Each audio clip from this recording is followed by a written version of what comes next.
মাননীয় তথ্য উপদেষ্টা এতদিনে একটা কাজের কাজ করেছেন বা কাজের মতো কথা বলেছেন। এমপি মন্ত্রীদের, সাবেক এমপি মন্ত্রীদের গণমাধ্যম বিবেচনা বা যাচাই করা হবে, কারণ তারা ক্ষমতার বলে মিথ্যা খবর প্রচার করেছে, সবসময় ক্ষমতার বলে নাটকীয় খবর প্রচার করেছে, নাটক তৈরি করে খবর প্রচার করেছে, এমন অসংখ্য প্রমাণ আছে এবং সেটা বড় বড় বেসরকারি টিভি চ্যানেলের কর্মকর্তারাই সেটা করেছেন। সেই সব বিষয়গুলো, সেসব খবরও যাচাই করা উচিত। আমি মনে করব যে এতদিনে যত খবর প্রচার হয়েছে তাদের, সেই সব খবরও যাচাই করা উচিত যে কতটা বস্তুনিষ্ঠ ছিল সেই খবর। তারা নিজেরাই গুজব ছড়িয়ে সাধারণ মানুষকে গুজবের অপরাধের শাস্তি দিয়েছে। দেশ রূপান্তরের একটা খবর। সাবেক মন্ত্রী এমপিদের মালিকানাধীন গণমাধ্যম যাচাই করবে সরকার। তথ্য ও সম্প্রচার উপদেষ্টা মোহাম্মদ মাহফুজ আলম বলেছেন, সংবাদপত্রের গুণগত মান উন্নয়নে টাস্ক ফোর্স গঠন করবে সরকার। তাই এই টাস্ক ফোর্স স্বচ্ছতার সঙ্গে সংবাদপত্রের প্রকৃত প্রচার সংখ্যা নির্ধারণ, ওয়েজ বোর্ড বাস্তবায়ন, বিজ্ঞাপন হার নির্ধারণ সহ সংবাদপত্রের সার্বিক উন্নয়নে কাজ করবে।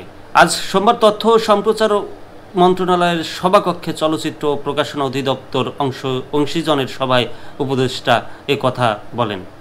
সরকারের নীতিমালা মেনে সংবাদপত্র প্রকাশের উপর গুরুত্ব আরোপ করে উপদেষ্টা বলেন, যেসব সংবাদপত্র সরকারি নীতিমালা মেনে প্রকাশিত হবে সেসব সংবাদপত্র বিজ্ঞাপন সহ সরকারি সুবিধা পাবে।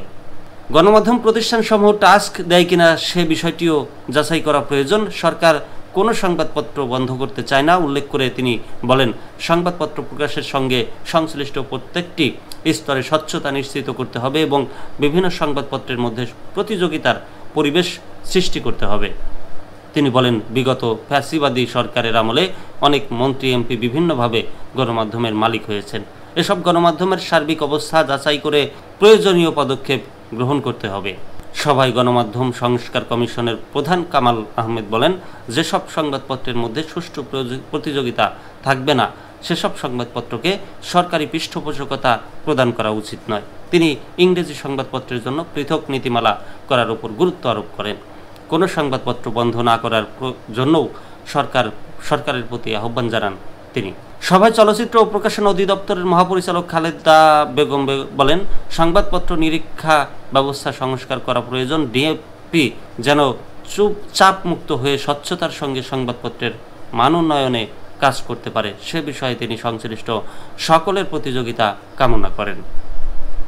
সভায় তথ্য ও সম্প্রচার মন্ত্রণালয়ের সচিব মাহবুবা ফারজানা, ঢাকা বিশ্ববিদ্যালয়ের গণযোগাযোগ ও সাংবাদিকতা বিভাগের অধ্যাপক ডক্টর গীতি আরা নাসরিন, জাতীয় প্রেস ক্লাবের সভাপতি হাসান হাফিজ, দৈনিক মানবজমিনের সম্পাদক মতিউর রহমান চৌধুরী সহ আরও উপস্থিত ছিলেন।